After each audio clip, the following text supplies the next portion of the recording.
और अब वक्त है हमारे चुनाव स्पेशल शो 2024 का अंक गणित का और आज का नंबर है 80%। ये अंक गणित देश की हिंदू आबादी का है जिसके लिए आज का दिन बेहद अहम है। आज राम नवमी है। अयोध्या में राम मंदिर के उद्घाटन के बाद ये पहली राम नवमी है। ऐसे में इस मौके पर राम मंदिर का सूर्य तिलक भी हुआ है।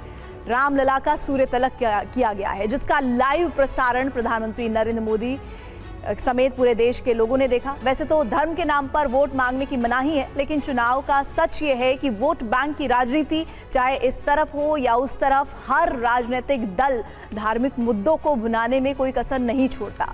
ऐसे में अब की बार सवाल यही है कि क्या राम मंदिर का इस लोकसभा चुनाव और खासकर हिंदुओं के वोटिंग पैटर्न पर असर पड़ेगा? अगर ऐसा हुआ तो फिर क्या बीजेपी को नफा और विपक्ष को नुकसान होगा?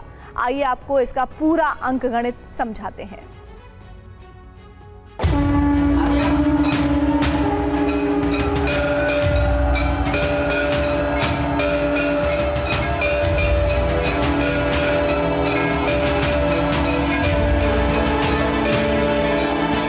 प्रभु श्री राम जो कभी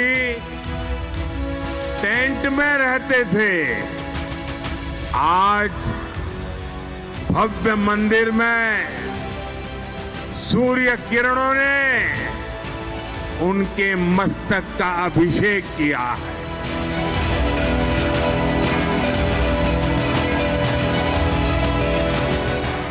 चार जून क्या होने वाला है, ये आज पूरा देश देख रहा है और इसलिए लोग कहते हैं 4 जून 400 पार।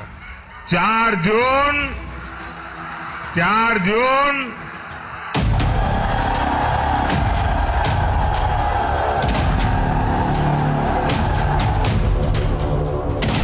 रामनवमी की आप सबको, देश को बहुत बहुत शुभकामनाएं। जो लोग 400 पार कह रहे हैं, बताओ 400 हराओगे उन्हें कि नहीं हराओगे?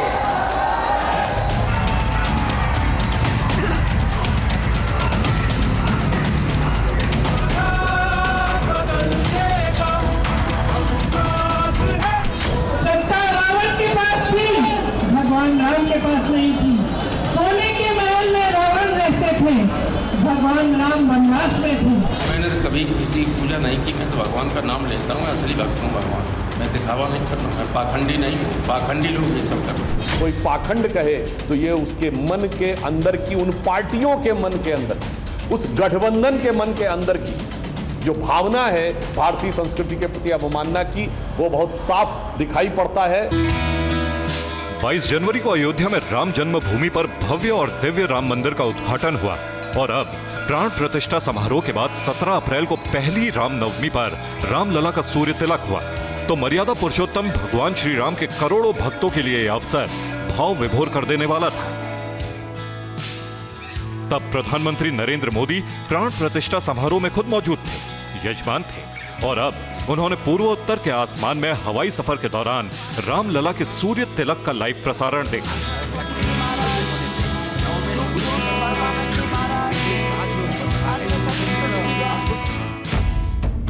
नरेंद्र मोदी हेलीकॉप्टर में थे। असम के नलबाड़ी से त्रिपुरा के अगरतला की रैली के सफर पर थे। इसी बीच तय मुहूर्त पर अयोध्या में रामलला का सूर्य तिलक समारोह शुरू हुआ तो प्रधानमंत्री के हाथों में टैब था जिस पर सूर्य तिलक का लाइव प्रसारण चल रहा था। सूर्य की किरणों ने जैसे ही भगवान राम की मूर्ति के मस्तक का तिलक किया, वैसे ही प्रधानमंत्री का दाहिना हाथ सीने पर चला गया और सिर भगवान की भक्ति में झुक गया। ध्यान देने वाली बात यह कि इस दौरान हेलीकॉप्टर में वो नंगे पैर बैठे थे। इन तस्वीरों को सोशल मीडिया प्लेटफॉर्म पर साझा करने के साथ ही नरेंद्र मोदी ने लिखा, नलबाड़ी की सभा के बाद मुझे अयोध्या में रामलला के सूर्य तिलक के अद्भुत और अप्रतिम क्षण को देखने का सौभाग्य मिला। श्री राम जन्मभूमि का यह बहुप्रतीक्षित क्षण हर किसी के लिए परमानंद का क्षण है। यह सूर्य तिलक विकसित भारत के हर संकल्प को अपनी दिव्य ऊर्जा से इसी तरह प्रकाशित करेगा। इससे पहले जब वो आसमान की नलबाड़ी में चुनावी रैली को संबोधित कर रहे थे, तब लोगों से मोबाइल फोन की फ्लैश लाइट जलाकर रामलला के सूर्य तिलक समारोह से जुड़ने की अपील की। इस दौरान रैली का माहौल पूरी तरह से राममय हो गया। जय जय श्री राम। जय जय श्री राम, जय जय श्री राम। राम लक्ष्मण जानकी, जय बोलो हनुमान की। राम लक्ष्मण जानकी। पूरे देश में एक नया माहौल है और ये प्रभु राम का बर्थडे 500 साल के बाद आया है, जब वो अपने निज घर में बर्थडे मनाने का सौभाग्य मिला है।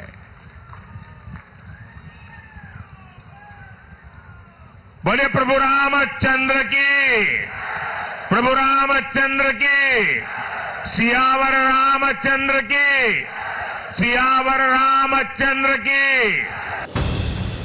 अब सवाल ये कि क्या असम की राममय रैली से यहां का चुनावी अंकगणित भी बदलेगा? इसका जवाब तो चुनावी नतीजे से ही मिलेगा। लेकिन पूर्व उत्तर के इस राज्य की आबादी का गणित क्या है, पहले उसे देखिए, फिर आपको 2019 में असम के नतीजों का अंकगणित भी दिखाएंगे। 2011 की जनगणना के अनुसार असम में 61% हिंदू, 34% मुसलमान और 4% ईसाई हैं। जबकि 2019 के लोकसभा चुनाव में बीजेपी को इस राज्य की 14 लोकसभा सीटों में से 9 पर जीत मिली, तो कांग्रेस को 3 और 2 सीट अन्य के खाते में गई। यानी बीजेपी ने असम की 64% सीटें जीत ली। अब सवाल यह कि अगर लोकसभा चुनाव में राम मंदिर का असर हुआ तो क्या इससे बीजेपी की सीटों का अंकगणित भी बदलेगा?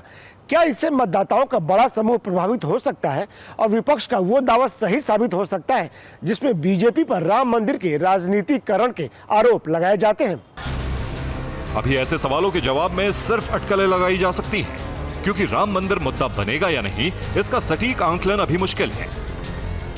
अयोध्या में धर्म ध्वजा। फिलहाल आपको त्रिपुरा की राजधानी अगरतला लेकर चलते हैं, जहां प्रधानमंत्री ने चुनावी रैली की तो यहां भी राम मंदिर और सूर्य तिलक का जिक्र किया। आज राम नवमी का पवित्र पर्व भी है। 500 वर्षों के बाद, लंबे इंतजार के बाद वो राम नवमी आई है जब भगवान राम अयोध्या में भव्य मंदिर में विराजमान है। प्रभु श्री राम जो कभी टेंट में रहते थे, आज भव्य मंदिर में सूर्य किरणों ने उनके मस्तक का अभिषेक किया है। क्या चुनावी रैली में राम मंदिर के जिक्र से त्रिपुरा के जन मन पर असर पड़ेगा? इसके लिए आपको इस राज्य की आबादी का अंकगणित देखना होगा। पिछली जनगणना के मुताबिक त्रिपुरा में 83% हिंदू हैं, तो 9% मुसलमान, 4% ईसाई और 4% अन्य धर्म के लोग हैं। 2019 में इस राज्य की दोनों लोकसभा सीटों पर बीजेपी को जीत मिली, यानी बीजेपी ने त्रिपुरा की 100% सीटें जीत ली।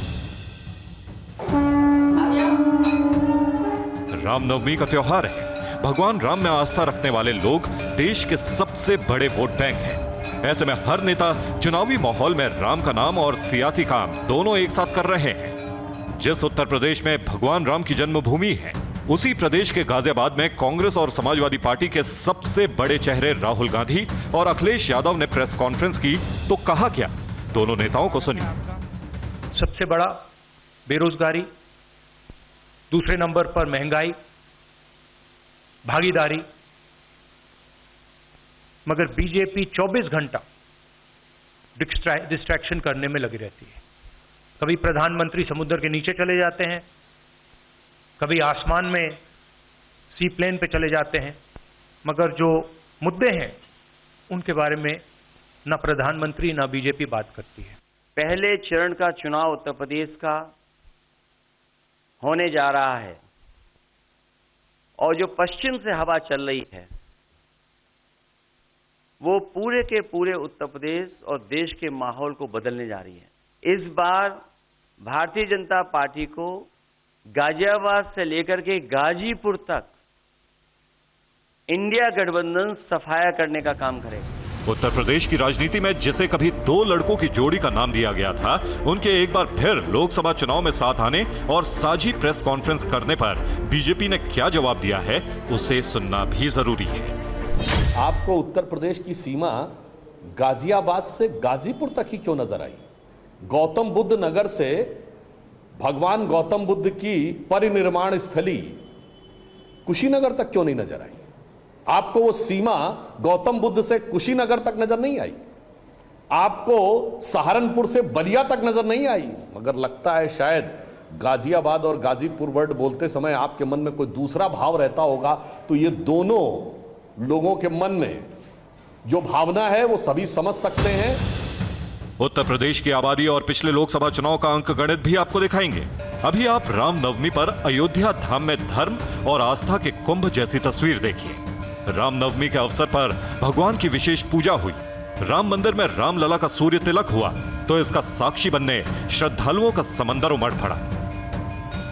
हम लोग भगवा रंग में हैं और आज के समय में तो पूरा विश्व भगवा रंग में रंग रहा है। और आज भगवान श्री राम जी का पावन जन्मोत्सव है, प्राकट्य उत्सव है, नवमी तिथि है। भक्तों ने भक्ति दिखाई, लेकिन इसमें समाजवादी पार्टी के वरिष्ठ नेता राम गोपाल यादव ने क्या देखा, पहले उन्हें फिर उन्हें बीजेपी का जवाब सुनिए। पहले होते रही, मैंने तो कभी किसी की पूजा नहीं की। मैं तो भगवान का नाम लेता हूँ, असली भक्त हूँ भगवान। मैं दिखावा नहीं करता, मैं पाखंडी नहीं हूँ। पाखंडी लोग ये सब करते हैं।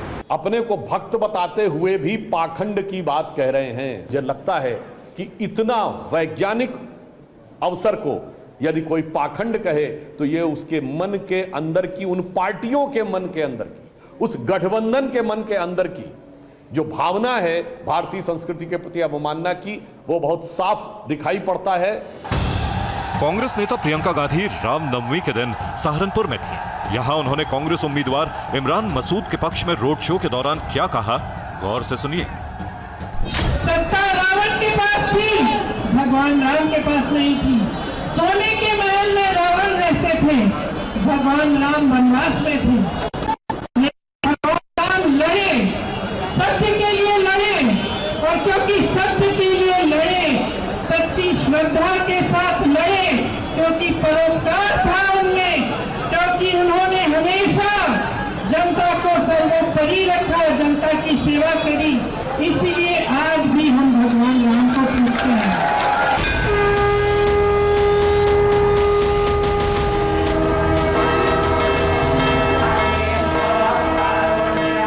उत्तर प्रदेश की आबादी में 80% हिंदू, 19% मुसलमान और 1% अन्य धर्म के लोग हैं।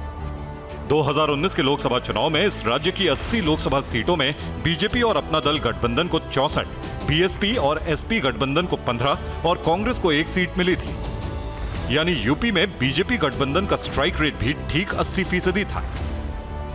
ऐसे में सवाल तो ये कि जो राम मंदिर बीजेपी का वादा था, वो अब निर्माण के बाद इस बार के चुनाव में क्या उसे नफा और विपक्ष को नुकसान पहुंचाएगा? राजनीतिक पंडितों की माने तो राम मंदिर का मुद्दा उत्तर प्रदेश में ही नहीं बल्कि भारत के हर प्रदेश के लोगों के दिलो दिमाग पर छाया हुआ है। शायद यही वजह है कि उत्तर से लेकर दक्षिण तक, पूरब से लेकर पश्चिम तक, प्रधानमंत्री हो या भारतीय जनता पार्टी का कोई भी नेता किसी भी रैली में अगर जा रहे हैं तो वहां पे राम मंदिर का जिक्र जरूर करते हैं। और इतना ही नहीं, प्राण प्रतिष्ठा कार्यक्रम में विपक्ष के नहीं आने को लेकर तीखी आलोचना करने से भी नहीं चूकते हैं। क्योंकि अयोध्या में राम मंदिर के निर्माण के बाद ये पहली रामनवमी थी। ऐसे में इस उत्सव को भगवान के भक्तों ने एक अलग उत्साह और उमंग के साथ मनाया।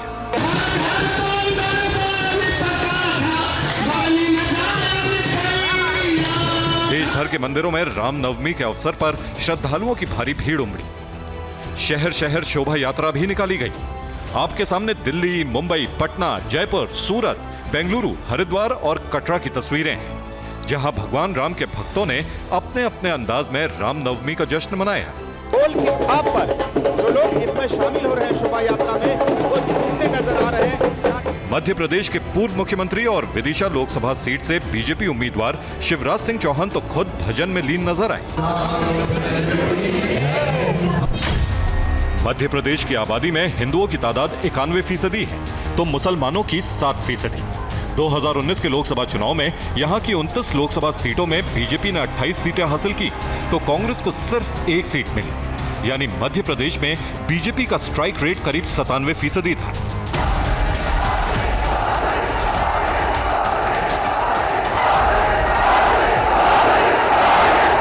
बीजेपी भले ही राम मंदिर को चुनावी मुद्दा मानने से इनकार करती है, लेकिन हकीकत में वो चाहे प्रधानमंत्री हो या फिर पार्टी का कोई और नेता, सबके चुनावी भाषण में राम मंदिर और विपक्षी नेताओं की प्राण प्रतिष्ठा समारोह से दूरी का जिक्र जरूर होता है। देश में राम मंदिर निर्माण का पुनीत पावन काम होता है, कांग्रेस उसका भी बहिष्कार करती है। अब विपक्षी गठबंधन इंडिया में शामिल सीपीआईएम ने प्रधानमंत्री के इस बयान की चुनाव आयोग से शिकायत भी की है। ऐसे में सवाल ये कि क्या बीजेपी के राम मंदिर वाले नैरेटिव ने विपक्षी गठबंधन को बेचैन कर दिया है? कांग्रेस और विपक्षी गठबंधन के नेताओं ने 22 जनवरी को हुए राम मंदिर उद्घाटन कार्यक्रम में जाने से परहेज किया, वो भी ये कहते हुए कि ये कार्यक्रम का जो आयोजन है वो बीजेपी और आरएसएस के द्वारा किया गया है। ऐसे में अब सवाल ये उठता है कि इस मामले को लेके भाजपा ने जो देश भर में नैरेटिव सेट किया है, क्या उससे कहीं ना कहीं कांग्रेस और विपक्षी गठबंधनों को नुकसान पहुंचेगा या फिर नहीं? प्रधानमंत्री ने अब की बार एनडीए के लिए 400 पार का नारा दिया है। अकेला कमल का निशान 370 पार करेगा। ये 180 पार नहीं। लेकिन कांग्रेस का दावा है कि बीजेपी अब 150 से आगे नहीं बढ़ने वाली, जबकि बीजेपी का कहना है कि उसका गठबंधन तो 400 पार करेगा ही, कांग्रेस खुद 40 सीट भी ला पाएगी, इसकी भी गारंटी नहीं। बीजेपी को मुझे लग रहा था 15-20 दिन पहले 180 तक जाएंगे, अब मुझे लग रहा है 150 तक जाएंगे। हर स्टेट में हमें रिपोर्ट मिल रही है कि हमारा चुनाव इंप्रूव कर रहा है और अंडर करंट है। भारतीय जनता पार्टी देश में 400 सीट की लड़ाई लड़ रही है, कांग्रेस 40 के लिए संघर्ष कर रही है। पूर्ण बहुमत की सरकार 2014-19 में भी देश की जनता ने बनाई, 24 में बनाने के लिए तैयार है। कोई माने या ना माने, सच ये है कि चुनाव में राम मंदिर मुद्दा है। अब सवाल ये कि इसकी वजह से चुनावी अंकगणित कितना बदलेगा, ये कहना अभी मुश्किल है। 2011 की जनगणना के अनुसार देश में करीब 80% हिंदू, 14% मुसलमान और 6% अन्य धर्मों के लोग हैं। 2019 में देश की 543 लोकसभा सीटों में बीजेपी को अकेले 303 सीटें आई थी। पार्टी ने पिछली बार 436 सीटों पर उम्मीदवार उतारे थे, यानी उसका स्ट्राइक रेट 69.5% था। ऐसे में अब सवाल यह भी है कि अगर राम मंदिर के मुद्दे पर मतदान हुआ तो क्या पिछला अंकगणित बदल जाएगा? इसका सटीक जवाब 4 जून को ही मिलेगा। Bureau report, TV9 Bharatvarsh.